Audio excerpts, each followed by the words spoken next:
చేస్తుండే వానదేవుడు వెనకకేండేమో మరి. రేవంత్ రెడ్డి ఏంది కళ్యాణం లక్ష్మి గదేంది మహాలక్ష్మి పథకం ఇస్తాను ఇయ్యకపాయ, ఇంద్రమ్మ ఇండ్లు ఇస్తాను ఇయ్యపాయ, రెండో విడత తులం బంగారం ఇస్తాను అది ఇయ్యపాయ. ఇంకేంటిది ఇక బస్సుల పిరి అంటే పిరి పెట్టిండు కానీ బస్సులు మంది బాగాన్నాయి. మంది బాగున్నప్పుడు కొట్టుకున్నాడు తిట్టుకున్నాడేనే బస్సులు. ఇక రోజు పోయేటోళ్ళకి అది లాభం కానీ ఎప్పుడన్నా ఒకళ్ళకు పోయేటోళ్ళకి ఏం లాభం. ఇక ఈ 2 ఐసాలు వస్తున్నాయి కరెంటు బస్సు ఇతనే అయితే ఇయ్యలేదు కదా ఇంకా.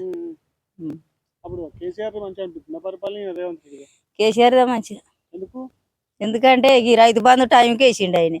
ఇప్పుడు ఎత్తుండే ఏమన్నా ఎత్తలేడు. 6 నెలల పంట పడినాక 3 నెలలకు 4 నెలలకే వేయబట్టి మళ్ళీ అవి 2వ విడత 3వ విడత అనుకుంటే వేయబట్టి ఎకరానికి ఒకసారి 2 ఎకరాలకు ఒకసారి ఇట్లా వేయబట్టి వేసిండు ఆయన. ఇంకా 10 ఏళ్ళు ఉంటే ఇక మాకు వానలు మస్తు కొడతాయి. వానలు కూడా తక్కువనే అయినాయి ఆయన వచ్చింది. ఆయన ఏం చేస్తుండే వానదేవుడు వెనకకేండేమో మరి. ఇక మరి అప్పుడు మస్తు పడ్డాయి వానలు. ఈ తెలంగాణ రకం తక్కువనే ఉన్నాయి కానీ ఇప్పుడైతే ఆయన వచ్చినప్పుడు మంచిగానే పడ్డాయి. కేసీఆర్ ఆయన ఇస్తానే అన్ని ఇచ్చిండు మంచిగానే. ఇక సన్నయ్య అంటే తోటి సన్నపు చేసి ఇస్తుండు. ఎకరం పంట పండుతుంది ఆనకాలం వేసాక 2 ఎకరాలు అవుతుంది. అది సన్న పండ్లు పెట్టుమని దొడ్డట్లు కొనాలి. వేసాక అయితే మొత్తం మొలకలు వచ్చినాయి కొనక దొడ్డట్లు.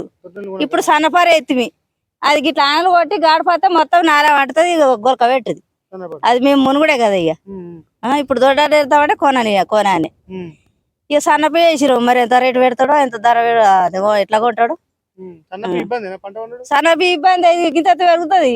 ఇట్లా ఆన గాడిపోతే మొత్తం సరసగా పట్టదు. అవి ఎక్కువ వస్తాయి. దీనికి రోగం ఎక్కువ ఉంటది, దానికి రోగం ఉండదు. దొడ్డట్లు కొనంటే సన్నపడ్లు పెట్టుకున్నాం. ఇక అందరంటే ఇలా వేరే పంట పెడతా కోతులు మరి కోతులు అందరు రేవంత్ రెడ్డి కొట్టుకుపోవాలి.